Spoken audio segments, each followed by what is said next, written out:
Hello बच्चों, चलिए प्रश्न को पढ़ते हैं और समझते हैं। यदि फलन एफ एक्स बराबर एक्स की घात 3 प्लस बी एक्स का वर्ग प्लस ए एक्स प्लस 5 के लिए अंतराल 1,3 में सी बराबर 2 प्लस 1/वर्गमूल 3 के लिए रोले का प्रमेय विचारणीय है, तब ए व बी के मान ज्ञात कीजिए। तो प्रश्न को हल करने से पहले हम प्रश्न के लिए मुख्य अवधारणा लिख लेते हैं।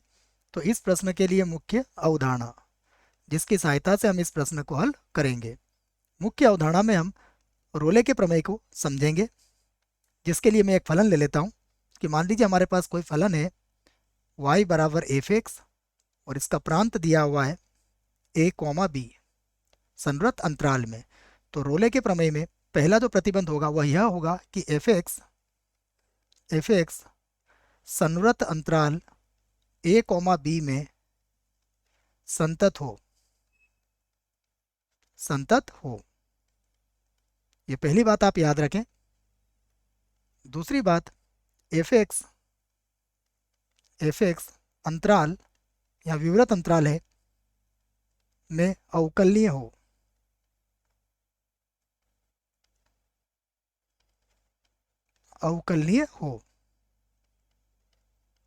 तीसरी बात भी आप याद रखें, एफ ए बराबर हो एफ बी के।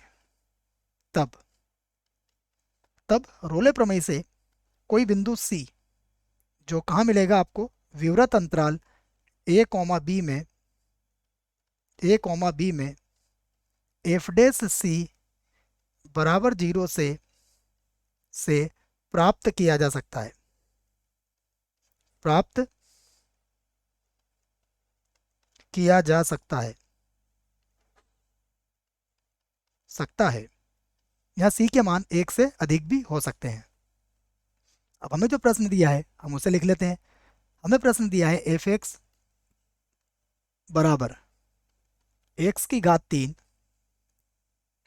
प्लस बी एक्स का वर्ग प्लस ए एक्स प्लस का 5 और अंतराल दिया है इसके लिए 1,3। तो यहाँ पर अब हम रोले प्रमेय का प्रयोग कर सकते हैं। तो रोले प्रमेय की तीसरी शर्त में यहाँ पर लगाऊंगा।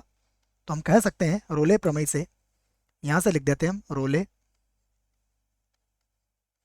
प्रमेय से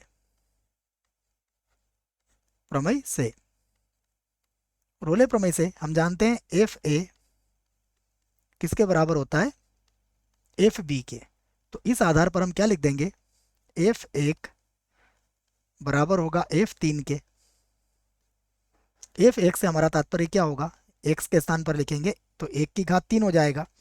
उसके बाद बी एक्स का वर्ग है तो प्लस बी एक्स का वर्ग अर्थात 1 का वर्ग हो जाएगा। प्लस कितना है, ए एक्स, तो ये हो जाएगा ए और एक्स का मान कितना रख रहे हैं हम 1, और प्लस कितना होगा 5 बराबर इधर हो जाएगा 3 की घातांक 3 प्लस बी, यहाँ पर हो जाएगा 3 का वर्ग प्लस ए, यहाँ पर होगा 3 और प्लस लिख देंगे यहाँ पर 5। अब इसको हम आगे हल कर सकते हैं अच्छे से। 5 से 5 तो देखिए कट रहा है। ये हो जाएगा 1 प्लस का बी प्लस का ए, ये होगा 27 प्लस का 9b और प्लस का 3a। सभी को बराबर के एक तरफ ले आते हैं हम। तो 3a में से 1 जाएगा तो कितना मिलेगा, 2a। 9b में से 1 भी जाएगा तो ये होगा 8b। 27 में से 1 जाएगा तो यहाँ मिलेगा हमें 26 और बराबर हो जाएगा 0। हम चाहें तो इसको 2 से भाग लगा सकते हैं। तो ये हो जाएगा a प्लस 4b और प्लस कितना हो जाएगा 13 बराबर हो जाएगा 0। इसे हम समीकरण 1 बना सकते हैं। और पुनः देखिए, रोले प्रमेय से हम जानते हैं एफ डैश सी भी 0 के बराबर होता है। तो हम इसको लिख सकते हैं एफ डैश सी बराबर 0। यहाँ लिख देते हैं हम एफ डैश सी बराबर 0। तो इससे हमारा तात्पर्य क्या है, सबसे पहले मैं आपको इधर एफ डैश एक्स निकाल के बता देता हूँ। एफ डैश एक्स कितना होगा, देखो ये हो जाएगा 3x का वर्ग प्लस हो जाएगा 2bx और प्लस हो जाएगा a। ये हमारा एफ डैश ऑफ एक्स होगा। तो यहाँ पर हमारा कितना हो जाएगा 3, एक्स के स्थान पर आ जाएगा सी का वर्ग, उसके बाद हो जाएगा 2b, और एक्स के स्थान पर आ जाएगा सी प्लस ए, और बराबर कितना हो जाएगा 0। यहाँ पर सी का मान जो दिया हुआ है उस मान को आप रख सकते हो, तो ये होगा 3। सी का मान कितना दिया है हमें, हमें दिया है 2 प्लस 1 बटा वर्गमूल 3, ये है 2 प्लस 1 बटा, और ये हो जाएगा वर्गमूल 3। उसके बाद प्लस का 2b, यहाँ पर भी यही रखेंगे हम, इसका वर्ग है बच्चों, है ना, इसका वर्ग हो जाएगा, और यहाँ पर है 2 प्लस 1 बटा वर्गमूल 3, और प्लस ए बराबर कितना हो गया है 0।